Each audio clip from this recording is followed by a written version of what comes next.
Okay, so hello people. This is your Unit 4, and we have three stories in Unit 4. And the first story is by Kate Chopin, The Story of an Hour. This is a very sensitive story, and more than that, it is um, a story which embarks on the journey of freedom, which embarked on a journey of freedom. Okay, so, and why is the title The Story of an Hour? Because it is a story which happened in 1 hour, not more than that. Okay, so the first PPT, what I have discussed now, what I will be discussing, we will go through the story. I have picked up important lines, and I would be just telling you the plot line, or what we say, an analysis of the story, not an analysis, just an overview of the story first, and then I would go about to have a detailed description of the story. Okay, and detailed description or write up about the writer I have sent to you in the form of notes, so you should read that first before you come over to understand this story. Okay, so with this introduction, I commence. I have picked up only important statements, and I would take you through the story before we go into the analysis of the story. Okay, so the story begins in this manner that we have the protagonist of the story. Now, if you ask me, who is the protagonist? The protagonist of this story is Louise Mallard. Okay, or we know her as Mrs. Mallard. So the story begins at a point when she gets to know, or we get to know, that her husband is no more, and this news should be revealed in a very careful manner. Why? Because Mrs. Mallard is a patient of heart trouble, okay, and any news which could be tough for her to take it in should not be revealed immediately and should be revealed in a masked manner, so that the grief which is attached to the news does not hit her immediately. Okay, so that is why we observe the beginning. Okay, knowing that Mrs. Mallard was afflicted with a heart trouble, great care was taken to break to her as gently as possible the news of her husband's death. Okay, so we know initially that maybe Mrs. Mallard is physically not so not keeping so well, so the news of her husband's death should be revealed very carefully. So we understand from the initial sentence that her husband is perhaps no more. So who reveals to her the death of her husband? It was Richards, who had been in the newspaper office when intelligence of the railroad disaster was received, with Brentley Mallard's name leading the list of killed. Okay, so Richards happened to be the friend of the husband. Okay, Mr. Mallard. We'll name him as Mr. Mallard for now. So Mr. Mallard's friend Richards, who had been in the newspaper office, and when he got the information about the railroad disaster, and he saw that Brentley Mallard's name was leading in the list of people who were killed. So the news, the fact that her husband is no more, was revealed, via hints, in a half concealing manner, in the form of, partly hidden, and, revealing only a little bit of information to Mrs. Mallard, because we know that Mrs. Mallard would not be able to take this information, or this, this profound grief immediately. So, Josephine, that is her sister, was trying to reveal it to her in a half hidden manner. And immediately, the moment when Richards got to know about the death of Mr. Mallard, he, again tried to affirm it. He received a second telegram which affirmed again the death of Mr. Mallard. And after that, when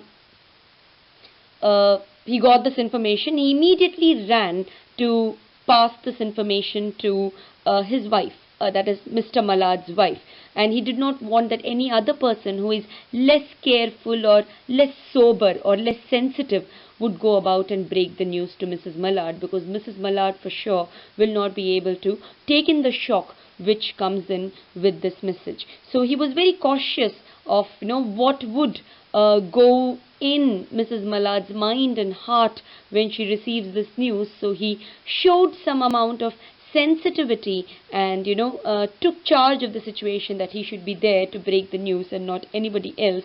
Otherwise it would be a shock for her, and it might create any kind of a heart trouble. It might even create a heart attack, which wouldn't be good. So he took charge of the situation and ran immediately before anybody else could go and pass the information. It was he felt that it was his responsibility to go and inform that Mr. Mallard is no more. We eventually move ahead to understand the reaction of Louise. Okay, I would prefer calling her Louise. You would know the reason why I prefer calling her Louise and not Mrs. Mallard. But yeah, we'll keep her as Louise. So when the news was given to her by Josephine, who happens to be her sister,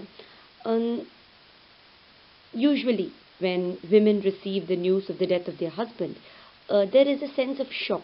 Okay, the line which goes about prior to this is, she did not receive the news as the other women would do, with paralyzed inability to accept the significance. Okay, paralyzed inabilities, people would go paralyzed, unable to accept the information which is being thrown to them. But here, unlike those women, Louise is quite different, because she's wept at once. She was able to accept the death of her husband immediately, with sudden, wild abandonment in her sister's arms.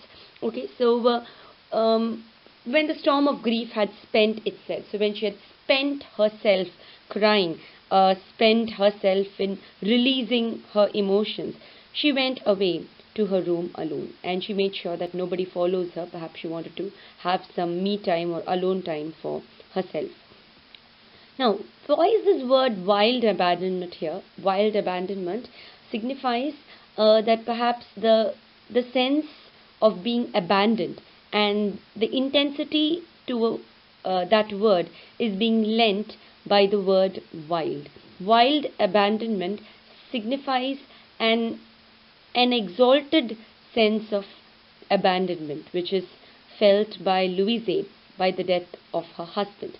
One point to remember very significantly would be when she's able to accept the death of her husband, unlike other women who would have found it very difficult to accept such grave information. But she wept at once, immediately, which meant that she was able to accept the truth that her husband is no more.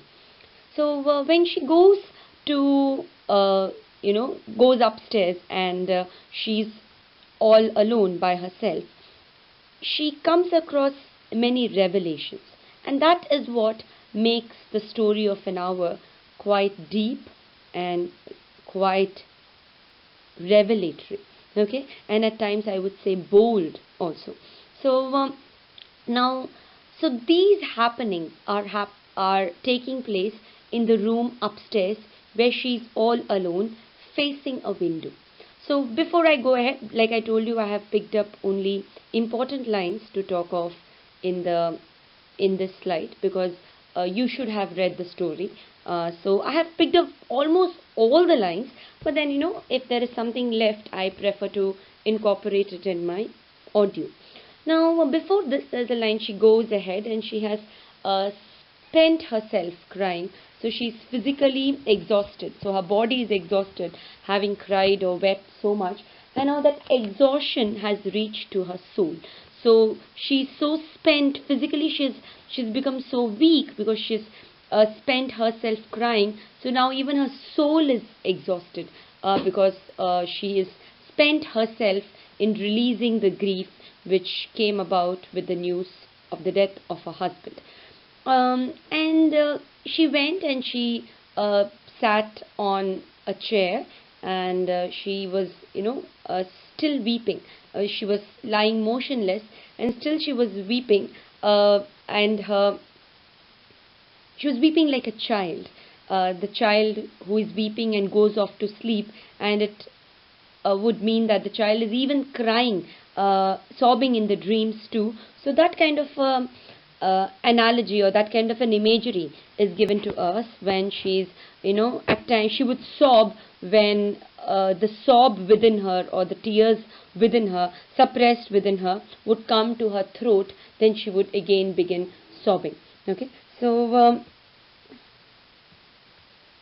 here we understand that the manner, there is a physical expression given to us, the manner in which Louise is weeping, compared her to a child, and she is motionless, only moves at the point when the sob comes to her throat, and her body moves, or her body shudders with the sob, which is, she's trying to suppress within herself. Okay, so I don't know how right it would be to say whether she's suppressing her sob, but then when a person is crying for a long time, or weeping for a long time, it is quite difficult to stop the body, or stop one from crying. And there is this, there is this sudden gush of a movement when there is still some amount of sob within yourself, which you have been, which tries to have a release, and your body shudders with the release of that sob.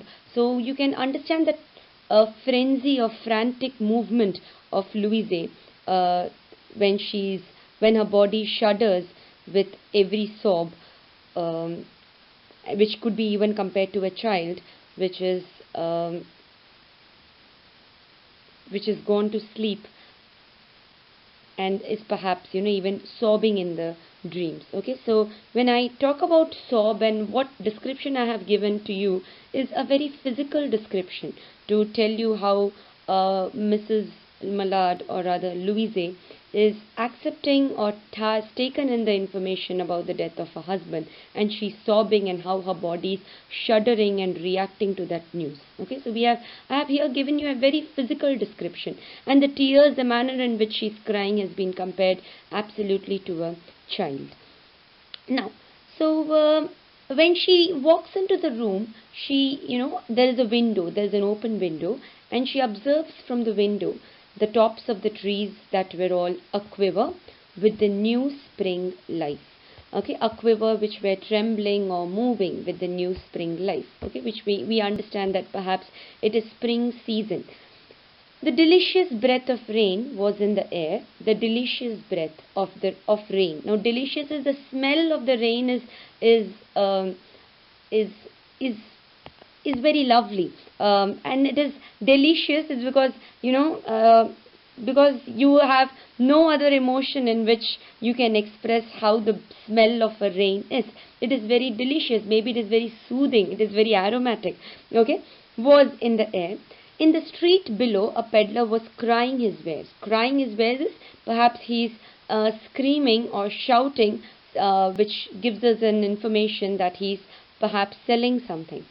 The notes of a distant song which someone was singing reached her faintly. So at a distance, someone is singing a song which she is able to listen to in a very faint manner, and countless sparrows were twittering in the eaves. Countless sparrows were twittering, chirping in the eaves.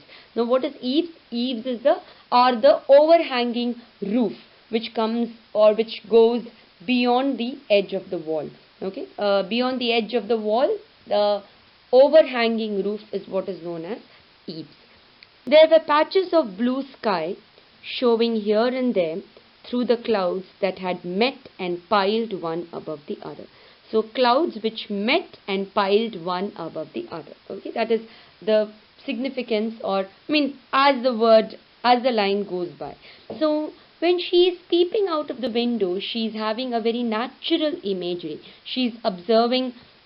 She for a second has become distant from what she is feeling and what she is experienced just a while ago. And she is observing the trees, observing the breath of the rain, seeing the peddler crying, listening to someone singing at a distance, uh, listening to the sparrows chirping, and towards the distance she is able to even see the blue sky with clouds coming together and piling one above the other. So I have told you that from the time that she is inside the room till the time she walks out of the room, we try to understand Louise and the physical behavior honestly. We also understand what goes on within her. Because till now, what we have known of Louise is through others.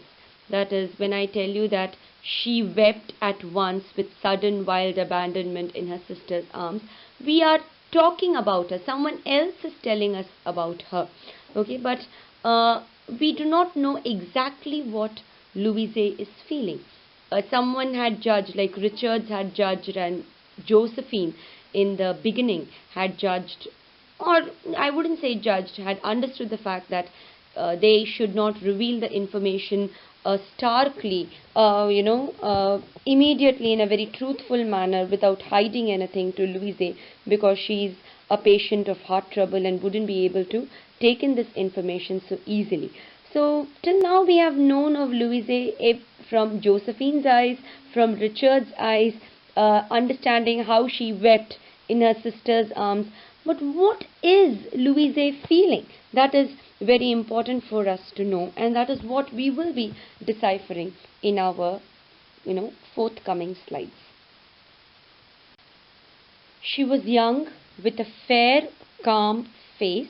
I hope you understand these words, whose lines bespoke repression and even a certain strength. When we are observing the face of Louise, so the lines on her face spoke as though she is suppressing something, she's subduing something. What is she subduing?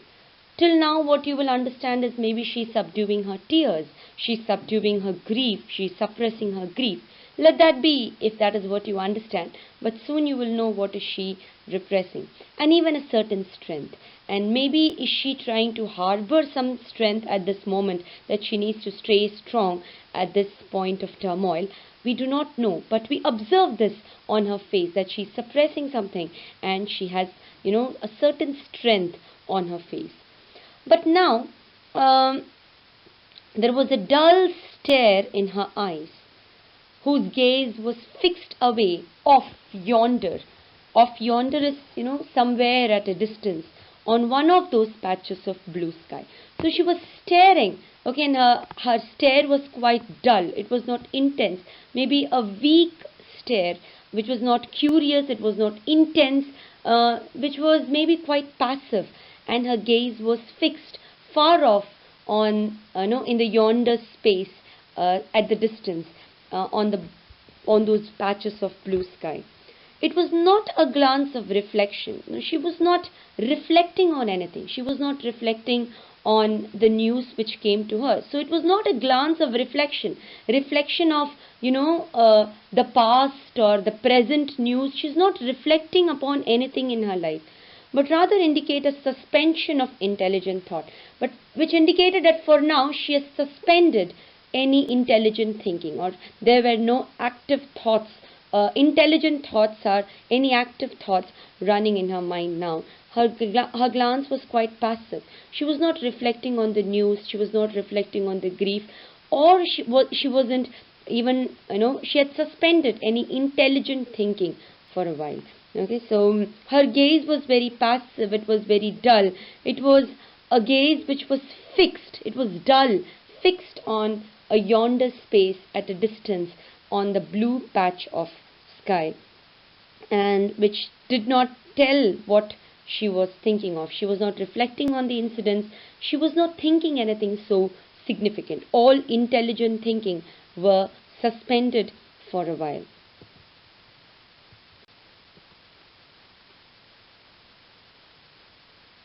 There was something coming to her, and she was waiting for it fearfully.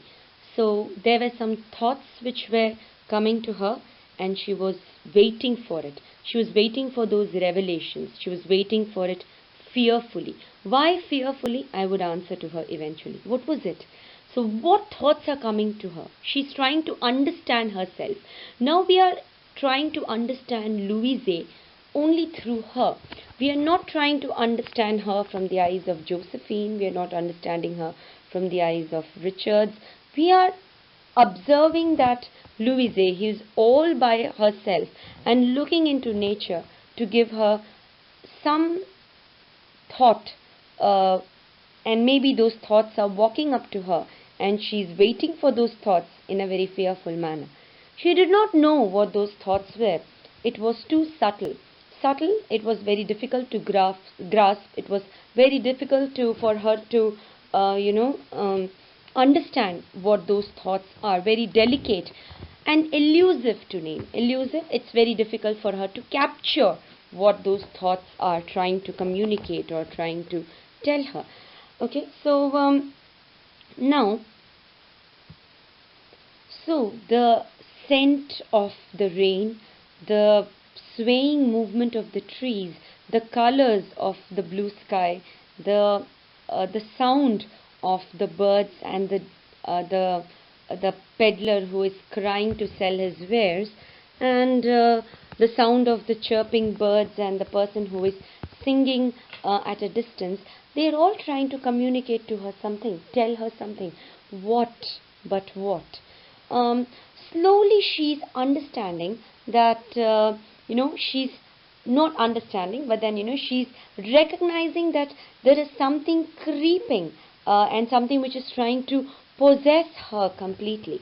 So she is trying all her will in order to, uh, prevent these thoughts from taking over her. She's, struggling with all her will to prevent all these thoughts from creeping into her and taking her, engulfing her, possessing her completely. So she is struggling, and her body is striving to fight, with all her will. After some time, with all her, what we say is, with her slender arms, her slender hands, she is trying to fight with all her will the thoughts which are possessing her. Slowly she is able to recognize that these thoughts which are coming to her with the scent of the rain, with the sound of the birds and the movement of the trees and the color of the sky, she is understanding that some thoughts are taking over her, engulfing her, possessing her, and she's trying to fight these thoughts with all her will and with her slender arms and her hands. But after some time, when she abandoned herself, like you observe, abandoned is when she's no longer being able to fight against these thoughts. A little whispered word escaped her slightly parted lips. So those words which are taking control of her, taking possession of her, and engulfing her, those words find a release from her slightly parted lips. She said it over and over under her breath, free, free, free. Okay, so this is what she says. Now, the vacant stare, what she was having, the dull stare when she was looking at yonder space, and the look of terror that had followed it went from her eyes. A look of terror, that she was fighting these thoughts with all her will. So perhaps she was denying these thoughts, and that's why we say she was waiting for these thoughts fearfully. So now she was struck with fear, look of terror when these thoughts were engulfing her, and perhaps that look of terror, the look of fear, wanes from her eyes. They stayed keen and bright. They stayed keen. Now, why keen? That I would answer to you. They stayed bright. Okay. Here you understand that bright, when she has perhaps recognized what she was fighting against, but yet those words took possession of her and could speak what she is feeling within. And those words were free, free, free. Her pulses beat fast, and the blood coursing her body, warmed and relaxed every inch of her body. So with a news of shock, the blood turns cold, your body turns cold, in shiver, when she's shuddering, when she's crying so much, the body goes chill.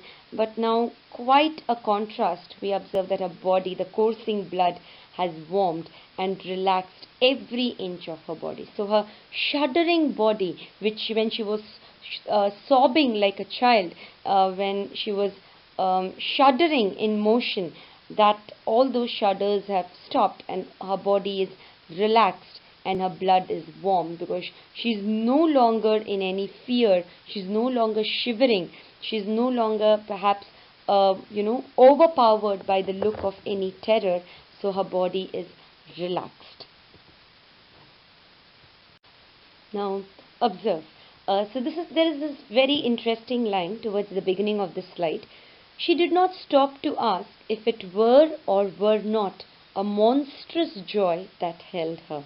Now, she did not stop to ask whether this joy was monstrous joy or it wasn't a monstrous joy. Now, I will not analyze on this, but observe that monstrous joy is an oxymoron. Okay, I hope you know what is an oxymoron. So, monstrous joy. So, a joy should always have is a positive emotion. Why have we attached a negative trait, a dark trait, monstrous, to that joy? We understand that when she's so she is definitely. Okay, I will not say anything more than that. Let me continue. A clear and exalted perception enabled her to dismiss this suggestion as trivial. A clear and exalted, powerful perception enabled her to dismiss the suggestion as trivial. So she understood that maybe this joy, this thought of free, which is engulfing her, is something very trivial, something which is very petty to think of at a moment of death. She knew that she would weep again when she saw the kind, tender hands folded in death. That is Mr. Mallard. The face that never looked save with love upon her. Okay, she fixed and grey and dead. So we are, brought to a reality to understand that, she has dismissed this thought. A powerful perception about death came to her that, she cannot be engulfed in joy, and she would definitely weep when she sees the, body of Mr. Mallard underneath, fixed, grey and dead, like a statue, grey and dead. The face that never looked save with love upon her. Okay? So this is a very important statement. The face which has never looked at her, looked save with love upon her. The face that had never looked save with love upon her. We would understand that also in our due course. But she saw beyond that bitter moment, that bitter moment when she's observing the dead body of her husband, a long procession of years to come that would belong to her absolutely. So the coming years are all hers. It is not of her husband, it's not of theirs, but it's only hers. And she opened and spread her arms out to them in welcome. So she's welcoming her coming years. She's not denying her coming years. She's welcoming those coming years. She's receiving the whole world, or all that what is to come to her now beyond the death of her husband. So she's contemplating beyond the death of her husband to something more which has already engulfed her, which we understand is a sense of freedom which has engulfed her. So now, sooner, the coming days will not be theirs. It wouldn't be of Mr. Mallard and Mrs. Mallard's. It would be only of Louise. So she opens her and spreads her arms and out to them in welcome. Out to them? Out to what? Out to freedom in welcome. Okay. There would be no one to live for during those coming years. No one to live for. Okay. She would live for herself. Okay. She would not be living for anyone else, but she would be living only for herself. There would be no powerful will bending hers in that blind persistence with which men and women believe that they have a right to impose a private will upon a fellow creature. So it is a normality accepted, a normative behavior, that it is okay to impose my will on the other person. It is considered to be an act of love. So there would be no one who would be powerful enough to impose their will, and especially there wouldn't be her husband who would be imposing his will on her. A blind persistence, okay, so a blind persistence is like maybe a blind thought, a blind understanding with which people believe that they have a right to impose a private will upon a fellow creature. So this is what came about to the discussion in the class, that you do not have a right to be violent on your beloved. Okay, so that right is not given to you to impose your will on the other. If you are angry, that expression of anger cannot be shown in the form of violence, because you do not have that right upon the individual. But it is a blind understanding between men and women that they have a right to impose their will on the other. A kind intention or a cruel intention. Okay, people, like how we had this discussion again, we might feel that it is an output of love, an expression of love, or we might feel that it is a cruel act. Whatever it might be an act of love or it might be cruel. But now this intention made the act seem no less a crime as she looked upon it in that brief moment of illumination. She is in that moment of contemplation. I would say in that moment of illumination. She is in that moment of epiphany, when she is realizing a sense of freedom overpower her, a sense of freedom engulf her. And she understands that, no one has the right to impose their will on the other. It could be an expression of love, it could be an expression of terror, it could be an expression of violence, howsoever cruel or lovable it might be, but it is still no less than a crime. And she is able to understand these strong revelations or these strong motives during such a moment when she is peeping outside the window. Please do not forget that. So that is a moment of illumination for her. That is a moment of epiphany for her. Okay, so and yet she had loved him sometimes. Okay, so I should rather read this line like this: and yet she had loved him sometimes. Okay, so now you understand a little bit of bitterness in the relationship between Mr. Mallard and Mrs. Mallard. Even if this bitterness would not have come to the forefront, but perhaps it existed in the relationship, and maybe she is able to recognize this bitterness now because she understands the imposition of the will of the other on her, which you can consider it was kind or cruel, but now she is understanding that it is a crime to impose your thoughts or your will on the other person. What did it? Often she had not loved him. What did it matter? Now this is a very important statement. What could love? The unsolved mystery. So love is an unsolved mystery that we understand. Count for. What is love in front of, in the face of this possession of self-assertion, which she suddenly recognized as the strongest impulse of her being. Now, what is love in front of this possession of self-assertion? Self-assertion, you could call it that sense of confidence, that sense of individuality, that sense of asserting one's own self.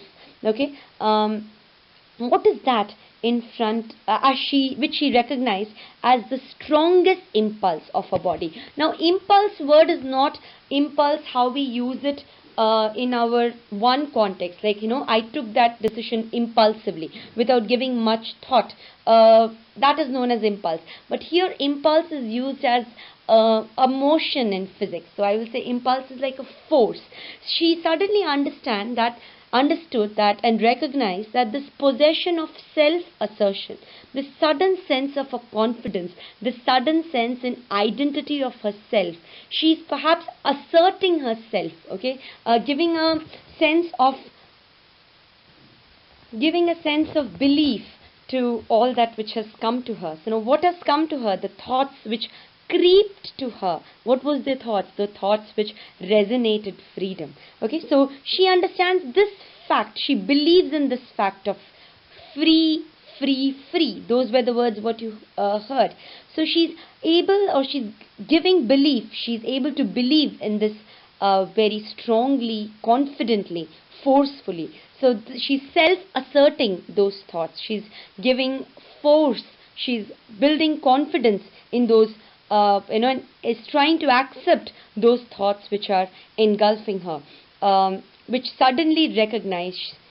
suddenly recognized as the strongest impulse of her being. She suddenly understood that self-assertion or freedom is the strongest force of her being. Okay, of her being is more what we say, epistemological. Okay, epistemological I would say, because being is more associated with that irrational self of yours. We are not talking about the body, we are talking about the being. The being here is that emotive force, and that emotive force, what keeps her alive, or which is giving fuel to her right now, is only through the possession of the fact of freedom. And she's possessing the thoughts of freedom, and those freedom, she's asserting those thoughts. She's able to believe in those thoughts quite confidently and quite forcefully, and she understands that only freedom or self-assertion in herself, or self-assertion in her freedom, is the only strongest force of her being, of her soul. Okay, so what is love? Okay, what is love at all in face of this possession of self-assertion? Self-assertion, identity, asserting oneself. Okay, a kind of a recognition of her own self, which till now had been blinded, which she suddenly recognized as the strongest impulse of her being, strongest force of her soul. So I hope you understand that self-assertion, where herself is asserting that which has come over to her, the thought of freedom, and she's accepting it. She's building confidence, and she's believing in the thought of freedom confidently and forcefully, and recognize that perhaps that is the only force which fuels a soul. And she thinks that what is that love in front of this force which has dawned on her anew.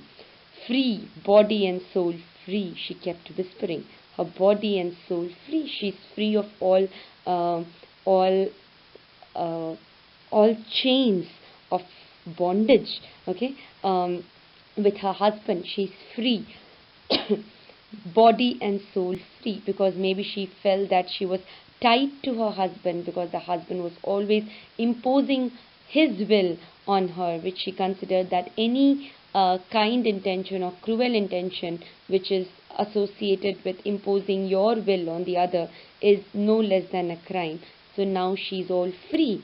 Her body is free, her soul is free. She kept whispering that. She kept asserting those thoughts time and again, till she understood that these are the thoughts which are the strongest, give the strongest force to her being, which give the strongest push, the strongest fuel to her soul.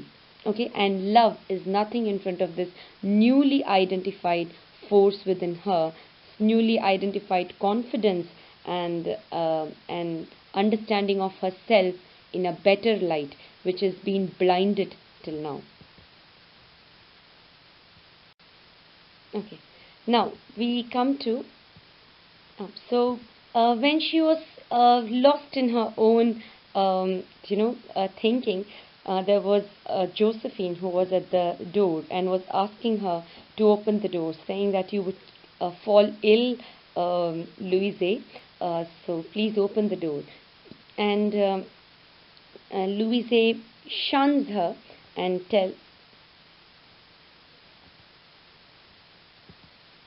Louise shuns her, or stops her from speaking further.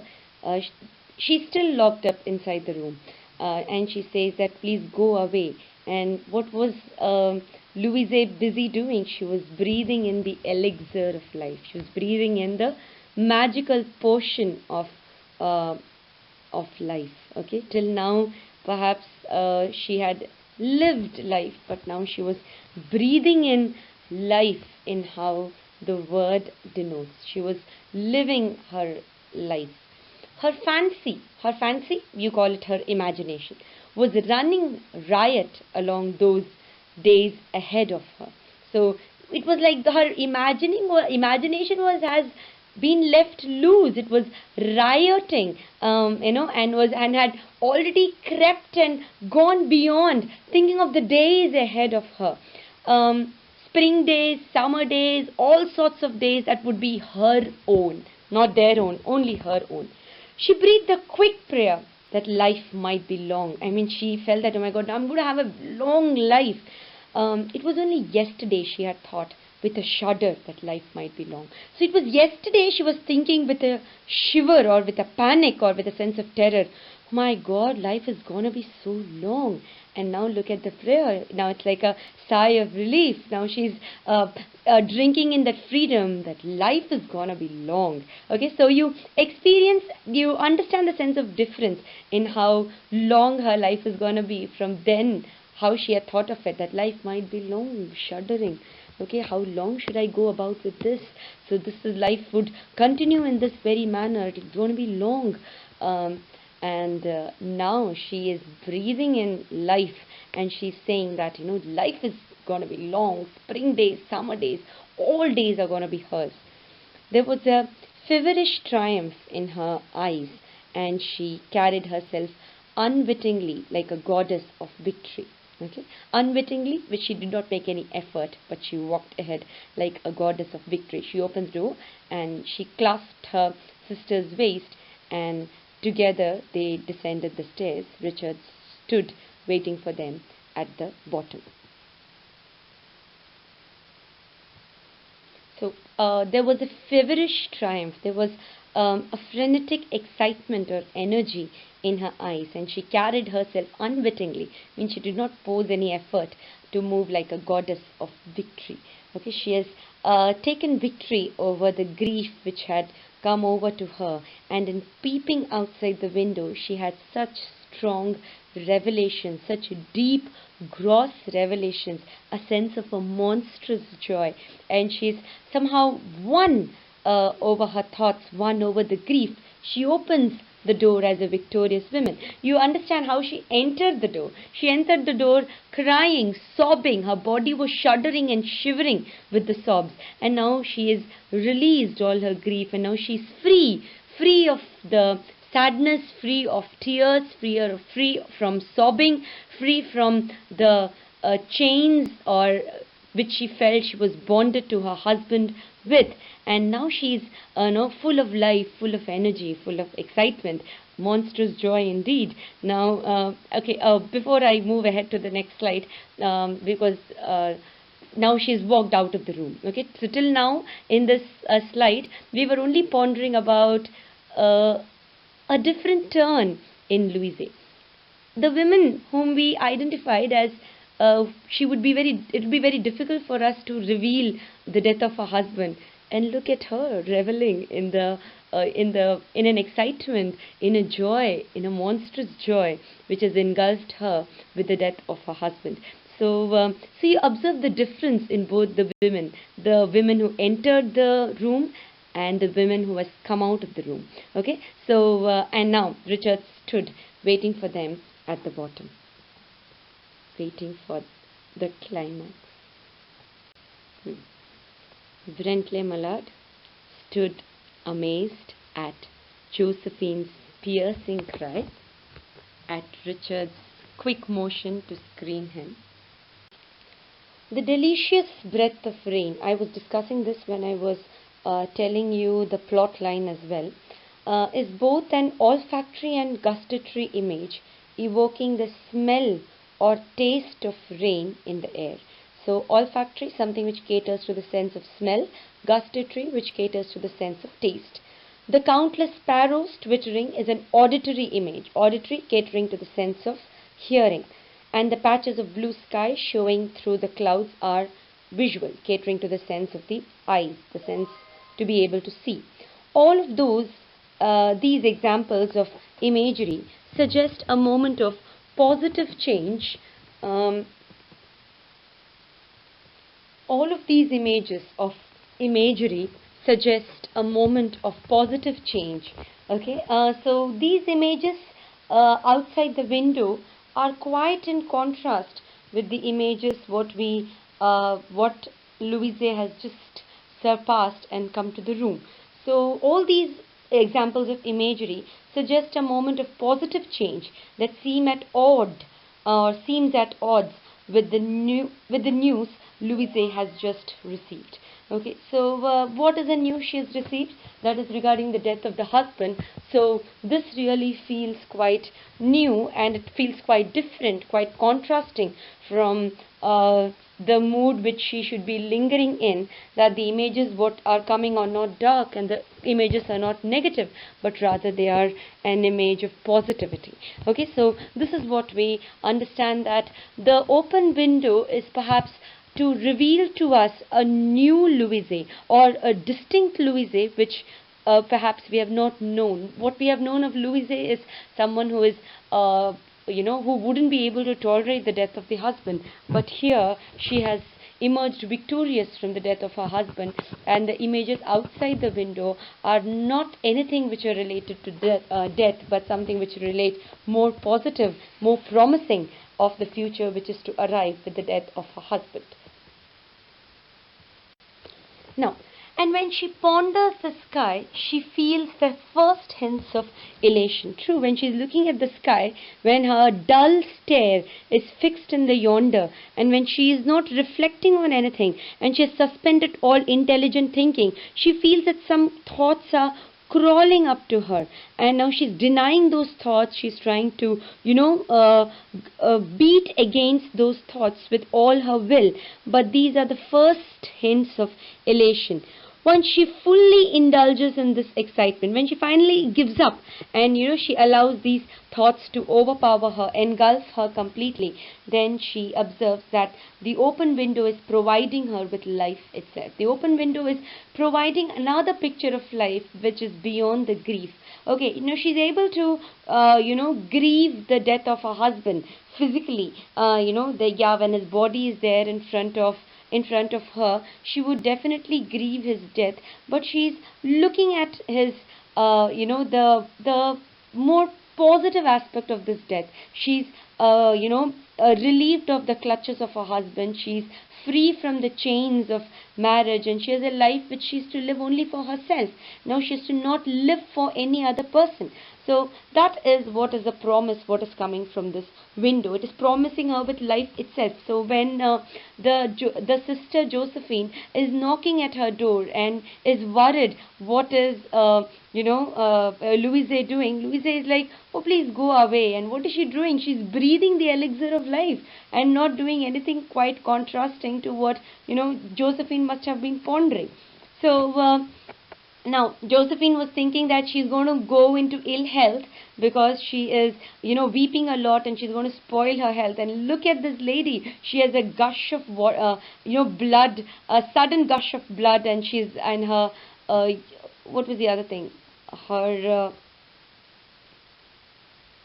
heart beats fast, and her body is relaxed. It's not shuddering or shivering with the sobs and the tears with the death of her husband. But she's, we also observe that she's not spoiling her health. In fact, she's, in the pink of her health. She has regained her confidence and has, discovered her eyes are no more dull. They are keen and bright. So we observe that perhaps there is, with the death of her husband, there is a rebirth of Louise here. So now the open window provides a clear, bright view into the distance and Louise's own bright future, which is now unobstructed by the demands of another person. Another person is Mr. Mallard here. Clear, bright view into the distance. Yeah, she is going to feel sad, and she's definitely going to weep when she sees the body of her husband. But now she observes that, now she has a life only for herself. Now, if you remember those lines that she was initially thinking, oh my God, how long her days are going to be. But now she's excited with the thoughts that, oh my God, spring, summer, all days are for me. I've got a long life in front of me. So, it's therefore no coincidence that when Louise turns from the window and the view, she quickly loses her freedom as well. Very true. So when she turns from the window and she moves the window, when she entered the room also, she was, crying, and, she was lying motionless. But when she was there at the window promised her something new. Okay, but when she moved from the window and she came out, with that all positivity ended. So that window is is unleashed a new Louise, which we had not known, which stood only for herself, which we did not find her as weak, we did not find her as a person who would not be able to take in the death of the husband, but here she so quickly conquered the death of her husband. So this window was her outlet for us to understand the real Louise. Okay, initially we understood her only from the eyes of Richards and Josephine, but now we have a very new picture, a clear picture, rather a truthful picture of Louise, which we had not known till now. The heart disease mentioned at the end of the story echoes the heart trouble discussed at the beginning. Okay, so she intensifying the twist, ending and bringing the story to a satisfying close. So you understand that initially we understood that she had a heart trouble or a heart trouble, true, and then because of which it was, we had to mask the fact of the death of her husband. And towards the end, because the death of the husband was is a grave or a grave grief for her to endure. And towards the end, when she should be happy with the fact of that her husband is not dead and that he's hale and hearty and nothing happened to him, but she dies because of a heart disease. Why? So the very heart disease which could have killed her when she got to know the news of her husband, but quite contrastingly, the fact that her husband was alive killed her. So that is what is your twist. I will, definitely be talking a lot about this, that the heart trouble which was supposed to kill her, having known the death of her husband, did not do so, but quite contrastingly, the very heart killed her, which sensed that her husband was not dead, but was alive. Okay, we'll continue discussing on these a lot. Alone, however, Louise begins to realize that she is now an independent woman. We know that. No, she understands that she's only going to live for herself. She's not going to live for anybody else. A realization that enlivens and excites her. That gushes her with energy and excitement, frenzy, excitement. She's breathing in the elixir of life. She's as if somebody has given her a magical concoction, which is called life. Even though these are her private thoughts, she at first tries to squelch the joy she feels, to beat it back with her will. Now, why does she try to deny these thoughts? Because these thoughts are quite modern, these thoughts are quite bold, and these thoughts are not synonymous with death. One is not supposed to be feeling joyous. One is not supposed to be drinking in life. One is not supposed to be feeling a gush of energy or excitement or a gushing of blood and a bright, and not turn into a bright-eyed female with a death of her husband. She's not expected to be that. So we understand that such resistance reveals how forbidden this pleasure really is. What is the pleasure? The pleasure of independence. Okay, what she has, achieved here is a sense of freedom, is a sense of independence. So this is forbidden. Okay, she is not supposed to feel this, because till now she's always been in bondage with her husband, but now she's experiencing a sense of freedom, a sense of independence, but she's not supposed to feel this. It is forbidden for her. Now she's supposed to grieve the death of the husband, but here she's reveling in her independence and in her freedom. She's forbidden to do that. So this taste of freedom, this taste of independence, is forbidden. Okay, and especially more forbidden when one is, experiencing it immediately after the death of her husband. So Here, will you find Louise as immoral? Will you find that she is not woman enough because she is not grieving the death of her husband? What kind of a female is she? She is reveling in her freedom, and how immoral of her to experience a sense of release, as if she has, given birth to a new self. She has asserted a self which has been blinded till now, a self which had never known its existence, but today. So, the sense of freedom or independence is not, respected of a women. And I wouldn't be wrong in saying this, that when, even in current circumstances, when we understand that a woman is wanting to have a sense of independence while going to work, okay, when she's earning her own money, she's able to fend for herself, and she's leading a life of independence. But this is not expected of her, because her primary role as a woman is to be as a mother, and is to be as a wife, to belong to a family, to belong to a person. Here I cannot get in thoughts of a mother or daughter or any other thing. I can only get in the picture of a wife. So first she's asked to be a wife, and only then she is to take the job of reveling in the freedom. Here I'm talking about any women. Any woman first is asked to be a wife, okay, or be in relation to the people around her in a family, and then step into the world to find a freedom for herself, seek independence in the sense of a job. But here, and Louise, with the death of her husband, now she's not bonded by anybody else, so she's experiencing that flow of freedom. So she's not supposed to feel this, first of all, because a woman lacks identity without her husband. This is a thought which is nailed into women, that the identity that a woman takes in the name of her husband after marriage also speaks that the identity of a woman comes in with her husband. But here, with the death of her husband, Louise is getting a self-identity. Quite contrast, okay? But then, people consider that this kind of independence, which is beyond the family, which is only for one's own self, is considered to be selfish. So, like when we discussed even in Dance Like a Man, Ratna, was doing well, or was gaining a lot of applaud and appreciation in her performances. But you remember when she came back, there was a sudden birth of manliness in masculinity, manliness in Jairaj, who said that, yeah, you are, he must have already slept. Okay, so, and he blames her for the fact that, she's not able to cater to the duties of mother. So, she must have that is Shankar would have, must have already gone to sleep.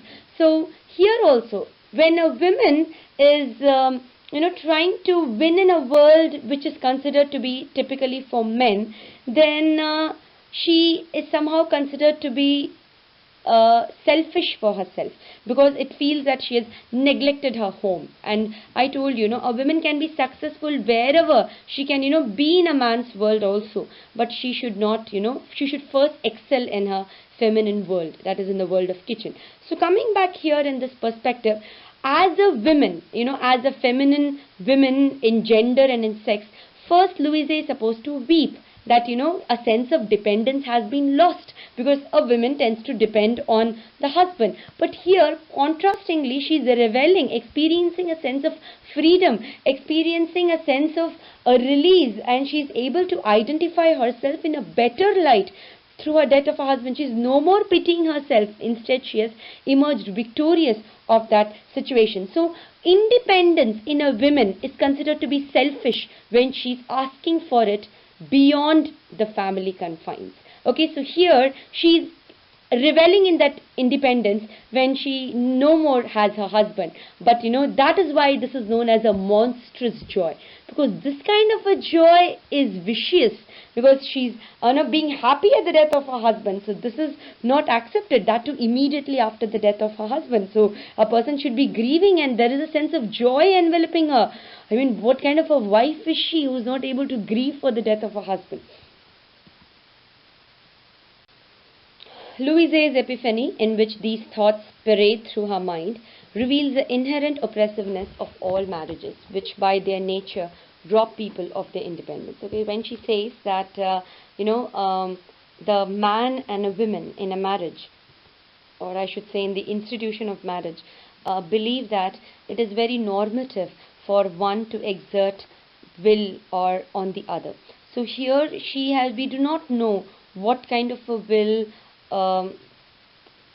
Mr. Mallard has imposed on Louise. And here when she says men and women tend to impose their will on the other, she does not deny that maybe even she has imposed her will on her husband. So she doesn't say who imposes the will. But if we get to know that, when she says men and women impose their will on the other, on their fellow partner, that's what is the word, I suppose, fellow creature. So we think that no, it is very normal to impose or force your will on your partner. And she does not deny that it is only that the man does it on the women. It could be that even the woman exerts or imposes her will on the man. And here we do not know for what or in which manner or in which situations Mr. Mallard has forced Louise to accept his viewpoint or imposed his will on her, imposed his liking or his wants to her. But she says that the aspect of marriage takes it for granted that it's taken for granted that one imposes a sense of oppression on the other, and this robs independence. So with the death of her husband, she's nothing. She's no more. In a marriage you require two people. Now with this one person's death, she has nothing, nobody who is going to act as an oppressor for her. So she's experiencing a sense of independence. So beyond the confines of marriage is what is she able to experience her sense of independence. Okay, now this is a very important slide. The forbidden joy disappears as quickly as it came, but the taste of it is enough to kill her. Forbidden joy is the sense of freedom, self-assertion, a sense of freedom, okay, a sense of joy in living through that freedom. Disappears as quickly as it came. She entered the room, looked through the window, a sense of joy came. As soon as she came out, descended the stairs, the joy was lost. But the taste of that freedom was so overpowering, was so engulfing, that overpowered her to such an extent that it killed her. Okay, so, and that loss of that joy, she was not able to bear the loss of the joy when she saw that her husband is standing in front of her and his husband is actually alive.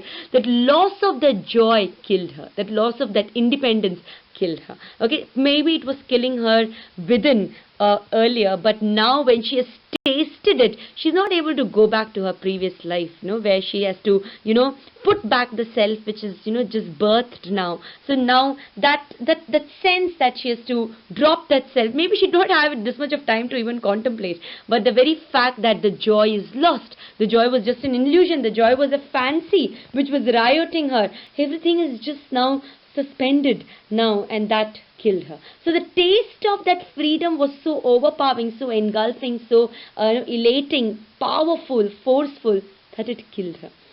Now, this ending serves as an example of situational irony. I spoke of this when I ended the play. Now observe. And this is just a repetition of the same thing. At the beginning of the story, Josephine and Richards are worried that the news of her husband's death will kill Louise. We know that, so they are very cautious in revealing the news of the death of Mr. Mallard. So they, Richards rushes so that there should be nobody less careful or less sensitive who would go and break the news to her. So, and even when Josephine, that is her sister, reveals the news, she only gives hints of it and she reveals it half concealing in a masked manner, so that it is easy for, not easy, it is little better for the wife to take it in. But she is not devastated. So the initial expressions, which is about her sobbing, all that we get to know is about her sobbing. When she falls into the arms of Josephine and she cries like a wild abandonment. Okay, and there is a storm of grief which takes over her. And when she has, after that, also when she goes to the room and she's sobbing, and her heart is, or her body is heaving up and down, no, rising up, her bosom is rising up and down. So with that, and she's trying to, and it's as if like a child who is sobbing and goes to sleep and is still crying in the dreams. So this is just a physical expression of tears. So she's, all that expression, what we understand is only a physical expression of grief, a storm of grief what has taken over her. After the storm comes the calm. After the storm, when she goes and stands by the window, a sense of calm envelops her, a sense of new revelation envelops her. So this is what we understand, that all that we understand about the grief, it is more of a physical expression of her tears, the manner in which she's crying, sobbing. It's all a physical expression. But how is she overpowered by the grief within? Okay, we have one statement which says that her body is her body is exhausted and her soul is also exhausted. Maybe it's because of the force with which she has wept, the storm of grief which is just purgated and released by a physical expression of it. That's it. But how is she mentally dealt with these griefs? Did this grief torture her at all? No. She comes to a consolation that, when I see his body, I would definitely cry. I don't deny that. But more than that, the sense of freedom, beyond that, she's picturing a life beyond this death, which is far, which is talking about a more promising and a more happier future. But she's not devastated. In fact, the opposite of what readers might have expected takes place. We never expected that there's going to be a sense of joy with the death of her husband. The news that her husband hadn't died ends up killing Louise. Okay, initially we think that the news that her husband died would kill her. But contrastingly, this is the situational irony, that, the fact that the news which we thought would kill her did not kill her, and the news which would have not killed her, which would have kept her okay and should not have troubled her heart, eventually happened to kill her. So in the beginning, the death of the husband, Josephine Richards are being cautious in revealing the news to her. Even at the last, Josephine lends out that piercing cry, and Richards goes and tries to cover so that, he is a little masked from the vision of Louise. But the very fact that her husband is alive, that ends up killing her. Okay, so nothing troubled her heart when she got to know that her husband had died, but she died because of a heart disease when she got to know that her husband is alive. Situational irony. Okay, a twist in the situation. A situation which we thought would result in a heart attack for her didn't, and a situation when we thought that she would be all happy and she would be all composed and nothing would trouble her heart, actually ended up troubling her heart to such an extent that it killed her. Okay, you might tell me that it was not the heart disease which killed her.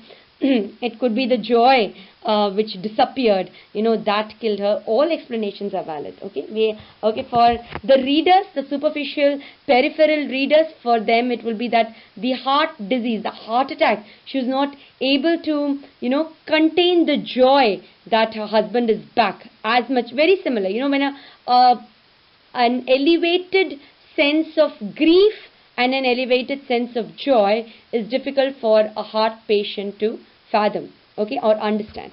So maybe towards the end, that elated sense of joy in seeing her husband killed her. But rather it was not the elated sense of joy in seeing the husband, but it was the lapse in the elated sense of joy which she had felt earlier with the death of her husband, which happened to kill her.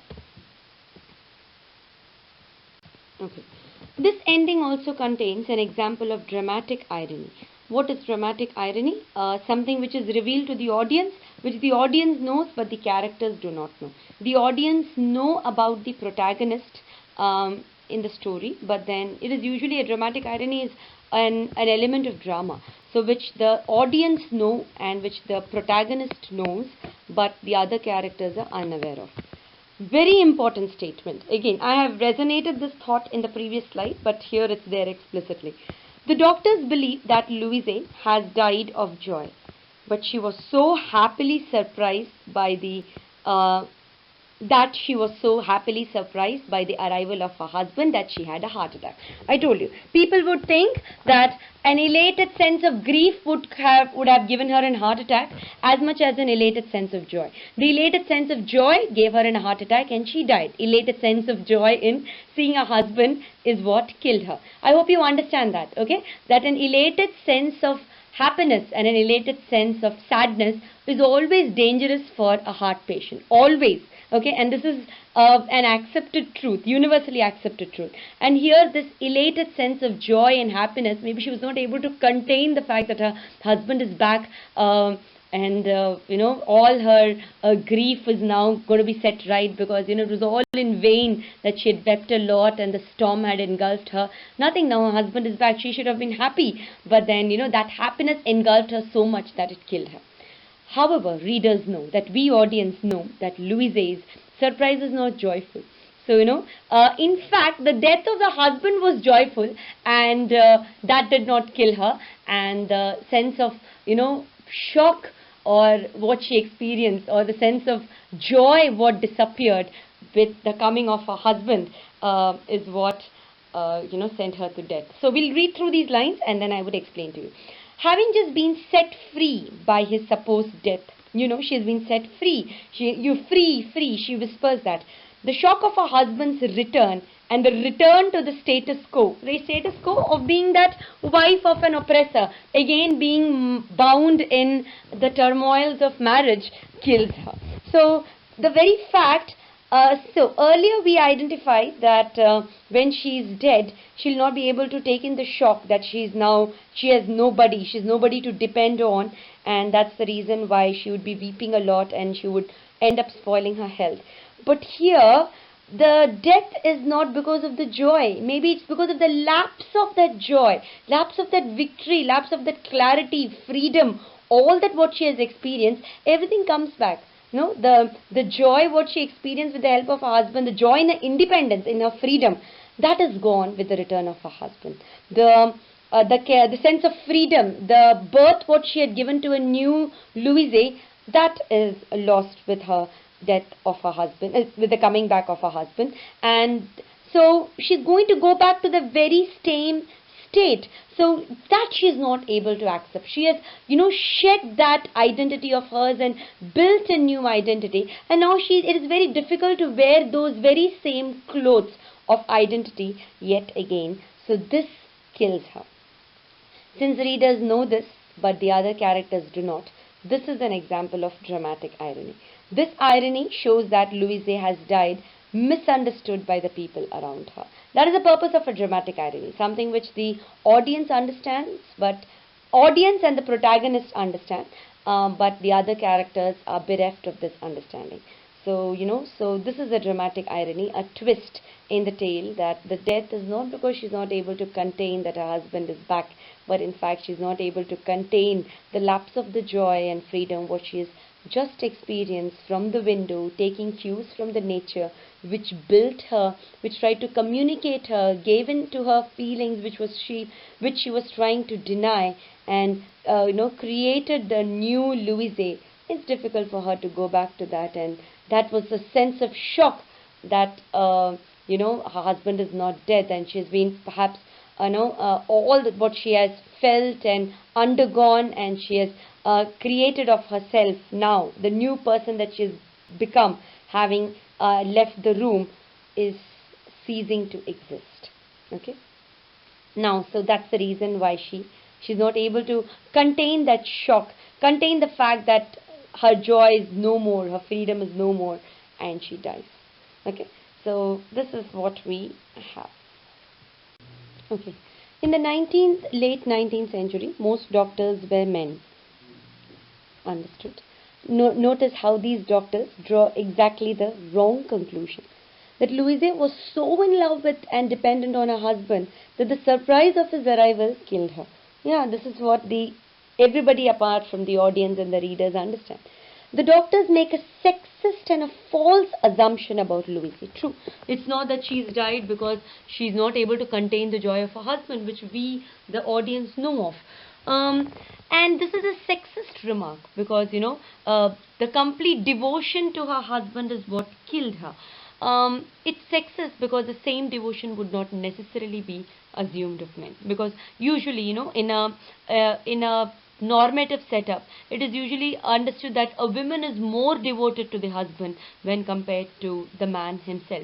So, and it is not necessary that if a man would have died, that we would have thought of the same point that he has died because of immense, he was not able to contain the joy that he was so devoted to his wife, and his wife, the joy, if you reverse the men and women in the situation, I don't think that they would have given the same remark. Okay, the idea of devotion to a husband is usually expected of the wife rather than it being for the husband. So it is sexist because the same devotion would not necessarily be assumed of men. And one more point I would draw here, because I am talking of it, when she's finished the funeral of her husband in her mind. Okay, so when there is this point when she sees his hands folded in death, and the look which, and his face which never save which never looked save with love. So never looked save with love. So here we understand that perhaps uh, he has never looked at her without love. So that also makes us understand that perhaps she was not so much as in love with him as he was in love with her. So here we can also understand we are breaking this sexist remark, because it would be the wife who is considered to be so devoted to her husband. Maybe she is, but she was not as much in love with her as perhaps the husband was, because who never, the face which never looked save uh, save with love communicates that maybe it was maybe a reversal of rules. Okay, so maybe that as much as the wife is devoted to the husband, I think more than that the husband is devoted to the wife. And or maybe rather than talking about devotion here, as much as the husband is in love with the wife, the wife has felt oppressed in that relationship somewhere, otherwise she wouldn't be experiencing the joy what she is experiencing now. So this is what I can understand of the statement, never looked save with love upon her, so which never failed to look at her without love. So that is the reason, but now she's not able to experience that loss of love with the death of her husband. That indicates that perhaps she was not, it'll be very rude of me to say that she was not devoted to her husband, just because she was not in love with her husband as much as he was. So though she was oppressed in the relationship, or maybe even he was oppressed, because she says men and women consider it normal to impose the will on the other. But here I would say that the idea of love is, suits the man, suits Mr. Mallard more than Mrs. Mallard. Now, Mrs. Mallard, more than the fact that she's in love with her husband, she's more in love with herself. So the fact that her her beloved husband is no more is not what kills her, but the fact that the love which she has found for herself with the coming of this independence is what killed her. Okay, so that is an ironical situation what you observe here. So now we observe a little bit about the structure of the play, structure of the short story. So because such a short story leaves no room for background information. A short story, we do not know anything about the background. We don't have an introduction, middle and a conclusion. We dive deep into the story immediately. So flashback or excessive speculation. Chopin succeeds in making every sentence important by employing an almost poetic writing style. So you might have observed, if you observe her writing, which I found, she uses repetition to highlight important points, such as when she repeats the word open throughout the story. Open the door, please open the door. Okay, and the door was opened. Okay, so when we are saying all these open, it opened a new facet of Louise, which nobody was aware of. The open window, okay, that is also the word which is used, open there. The open window. So the word open opened up a facet or a perspective of Louise, or for a woman who is reveling in a sense of freedom which she had not found till the death of her husband.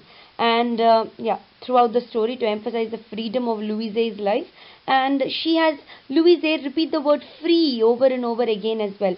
All that Louise repeats is that she's free now. All that communication, what happens, and only dialogue of Louise in the short story is the fact that she's free. So, which is one of the few words Louise speaks aloud in the story, indicates how much she cherishes her newfound freedom, the snatching away of which results in her death.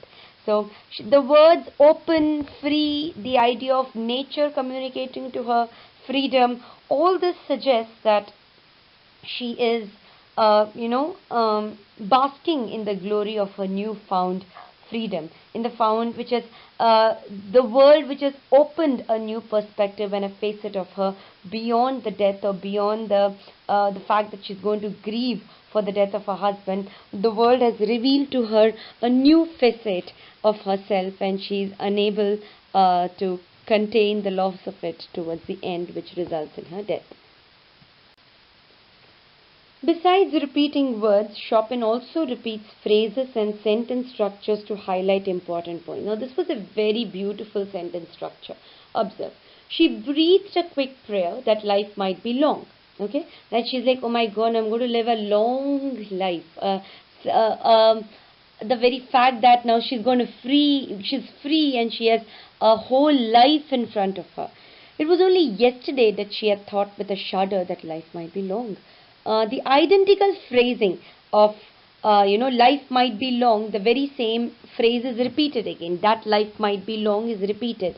The identical phrasing of the second half of each sentence reveals how drastically Louise's life has changed.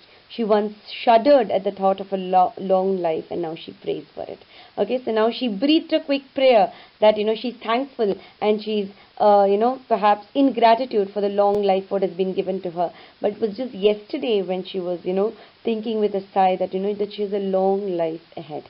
So, this is what we understand of the text. I have discussed to you the text. I have given you a short analysis of the text also. So, I don't think I would have anything more than this to contribute in order to talk about the text. So, with that, I wind up. I have sent you a short note on the themes, which are again a repetition of what I have discussed here, which could form a base of what you have understood. Okay, so with this, I wind up our first short story in Unit 4, which is the story of an hour.